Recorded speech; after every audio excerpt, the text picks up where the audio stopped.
Hi guys, today I'm going to be making these beautiful cookies right here. Now these cookies are very unique because they're made from pie dough. Yes, homemade pie dough, but pie dough nonetheless. I'm going to call these cookies pie dough cookies. You're watching the Bear Pantry Show.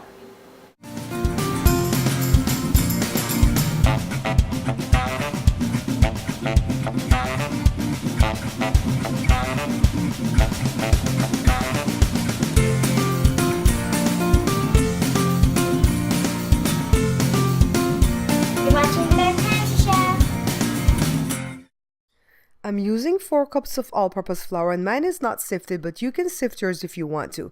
We're going to use shortening, and I'm going to use Crisco, okay, because I like that brand better. Now let me show you how to measure the butter. This is a 1/4 cup right here, and I just kind of pack it in and scrape off the top. I need a total of 3/4 of a cup. So I'm just going to go ahead and add this to the flour right now. And I never use my butter cold when I'm doing my basic Belizean pie dough. I always use it room temperature, all right? Here's the shortening. We need the same amount of shortening as we did for the butter, 3/4 of a cup of shortening, and then 1 cup of regular white sugar.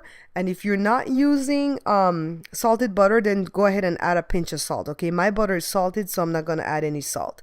All I'm doing right now is getting the shortening and the sugar and the butter worked into the flour. Okay, we want to get this worked in really well before we start adding the wet ingredient, which is cold ice water. So here comes the water.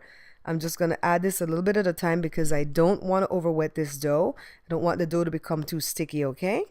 So after getting this worked in, I'm just going to go ahead and dump this onto the counter. And if you notice, I'm not using any flour on the counter right now because it's not too sticky.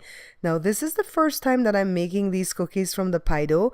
I was actually making something else when Joe had the brilliant idea for me to make cookies from the pie dough. So I'm forming this into a log. And then I want my cookies to be square. That's why I'm doing this log thing right here. And now I've rolled it in some sugar.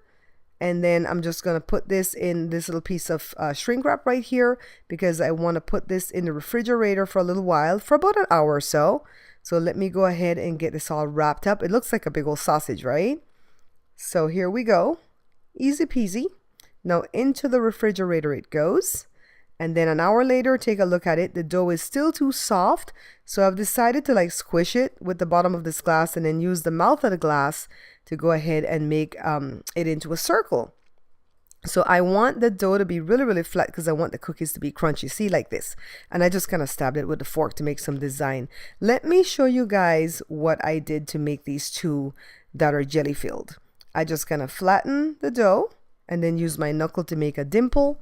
And then put a dollop of jelly in the middle. That's all to it. I only made like 2 of these. You can also just flatten it with your hand like this. This is the perfect dough for you guys to like use a rolling pin to roll it on the counter and then use cookie cutters to make designs, all right? So into the oven they go for 350 degrees Fahrenheit for about 25 minutes. Keep an eye on them, okay? Because you don't want them to burn. Like a couple of mine were almost burning. Aren't they beautiful? Alright, so I had a lot of fun making these cookies, even though I came up against the challenge of the dough being a little bit too soft. The reason that the dough was soft is because this is the dough that I used to make pies with. It has to be flexible, right? But now I'm forcing it to make cookies. Let me tell you guys how I came about this idea to make the pie dough into cookies. I was doing some jam rolls for one of my cousins in New York, and I had a little piece of dough like that left over. I didn't want to throw it away, so I kind of squished it onto the pan and just baked it along with the jam rolls. And when it came out, Joe tasted it, absolutely loved it, and says, you can make these into cookies. So then here comes, an idea was born. And I went ahead and made them into cookies. And as you can see, I tried different things. We're going to try more things in the future. But all you want to make sure when you're making these, if you're going to try them, make sure they get as thin or as flat as you can. Because if not, they're going to bake up kind of thick. And it's going to become very cloying on the roof of your mouth. And you don't want it to like get stuck up there and stuff. You want to eat it and let it be crunchy, right? Like these. I have them right here, see? Can you hear that? Very crunchy. Smells buttery. I can smell the butter in it. It's just delicious. And then take a look at the one with the little dab of jelly in between. Gorgeous, right? I'm going to taste these in a little bit.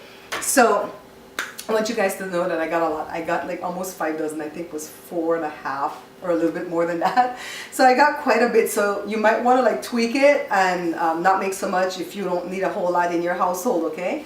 But you know, you can also make, you know, cook half of it, put half of it in the freezer and make another batch another day. So yeah, you can do that. So, but anyways, This is absolutely gorgeous. I love it. I'm going to try it again in the future and jazz it up with other stuff, and then, you know, I'll show you guys, of course. I want to thank you guys for your kindness. I always have some kind of dust particles blowing in front of my face. I want to thank you guys for the kind words that you said on the last video with the cake, eclair cake or cake eclair, whatever that video was, that Josh and Lewis did, because it's very encouraging when the boys read your comments. And I'm going to have them back in the kitchen again. And I think I'm just going to set it up to where it's always Josh and Lewis, because their personality, they just mesh really well. And basically they have fun. Lewis loves doing it, so as long as he can get some time off, he'll come in and do it with us. And we'll keep having some fun, okay? Thanks for watching the show. Please share it for me. Hit the thumbs up. You know, give me some type of comment, some feedback. And also, I want to remind you guys to go check out my website, because I have a little store going there now. It's not just the books anymore. I'm getting unique things to sell there. Sometimes I'm only going to have like 2 other items. I'm going to have to figure out a way to let you guys know how many items I have, okay? And I'm going to have to change it accordingly. Every time I make a sale, I'm going to have to say 1 left, 3 left, because sometimes, you know, I get these things on a deal. Thank you guys so much for all your love and support. And until I see you guys again, take care. These kids are going to taste my cookies from me. Don't be scared, Sophia. I like your cooking though. Thank you so much for liking the video and subscribing. Please check out my other 2 channels, the product review channel, Bear Pantry Talk, and come have some fun with my family and me over at the vlog channel, Babs Bear Talk.